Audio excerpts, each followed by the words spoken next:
Simon, comment ça va aujourd'hui? Ça va super bien, merci et vous? Ça va, très très bien. Comment ça a été la formation? Jusqu'à date, ça se passe très bien. Et beaucoup de connaissances, beaucoup de personnes, du réseautage, donc c'est excellent. J'adore. OK, excellent. Comme notre thème aujourd'hui, c'est l'immobilier, l'investissement en immobilier, est-ce que vous pensez que l'immobilier est un domaine lucratif? Oui, définitivement. Quand on pense à l'immobilier, souvent on va penser à un courtier immobilier qui va vendre des maisons, puis c'est à peu près tout. Mais il y a beaucoup d'autres manières de faire de l'argent en immobilier.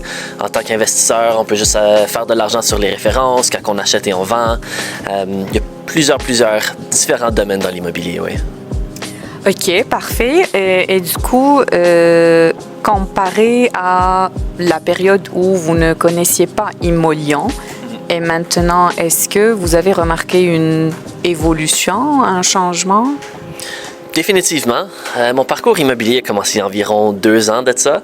Avant, je connaissais rien du tout aux investissements à l'immobilier. Puis j'ai pris du coaching qui m'a appris beaucoup sur les théories et sur comment faire, mais sans avoir le côté pratique.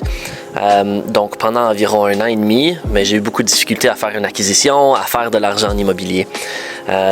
Puis il y a environ 1 an, j'ai rencontré Art à un événement. Puis on s'est communiqué un peu, des appels, des textos et ainsi de suite. Puis il y a 1 mois et demi environ, peut-être 2 mois, j'ai décidé de joindre Imolion. Puis lorsque j'ai joint Imolion, j'ai commencé à prendre beaucoup plus d'action en termes de cogner à des portes, trouver des propriétés, puis aller de l'avant avec des acquisitions. Je pense que le plus gros changement était au niveau de la crainte. C'est qu'avant, Imolion, je me sentais un petit peu par moi-même. Puis si je manque mon coup, puis que je perds 20 000 $, ben, that's it, c'est fini. Exactement. Tandis qu'avec Art, puis avec Imolion, je sens qu'il y a beaucoup plus de support. Okay. Puis moins de crainte. Moins de crainte, définitivement. Puis, c'est aussi le côté de l'accompagnement. On va apprendre le côté pratique plutôt que de juste apprendre le côté théorique. Absolument. Et du coup, vous m'avez dit que pour un petit bout de temps, pour une période, vous n'avez pas fait d'acquisition. Puis j'imagine que c'était un vrai défi. Puis là, vous vous sentez un peu plus rassuré. Comment ça a été cette période? Comment vous avez surmonté ce défi?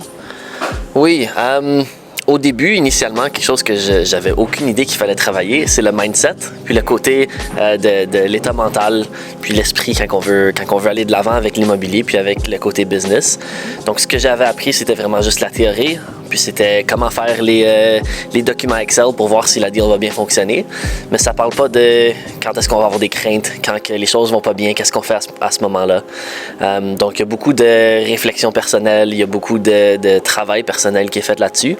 Puis avec Art aussi, mais lui, il va raconter ses histoires de comment est-ce que lui a surmonté ça. Et puis, c'est de tirer les leçons de ses histoires, les appliquer à mes histoires pour pouvoir aller de l'avant. Puis au bout de la ligne, si c'est quelque chose que tu veux vraiment, tu vas trouver c'est quoi tes défis, puis tu vas avancer pour améliorer tes points faibles. Okay.